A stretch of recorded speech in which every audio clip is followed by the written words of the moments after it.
Sferdătelnic lucrează de la 3 la 32 și deschide până ca 12-220 de volți, pofic. Да здравствует водород! Слава секте! Слава секте! Слава секте! Короче, поca eu am făcut așa pe mață, dar măcar să ai idee. Asta e Sferdătelnic, lucrează de la 3 la 32 și deschide până ca 12-220 de volți, pofic. Da? Ia ca dăcicul maslinei e acolo. Dacă m-am unit cu șupul. Și aici e indicatorul.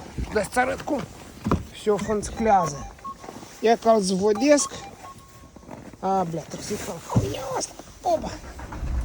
Все, s-a zvodit, dar nu spornește. Ia. Lucrează, lucrează, lucrează, lucrează. Și atunci trebuie să înceapă a porni. Opa, ia cam iau de-am zi. Hop! Poșor. Tic, și amu când o glușim. Ia. Ferici, ia. Drânchi. Ceas. И экспериментики, да, вот выделение.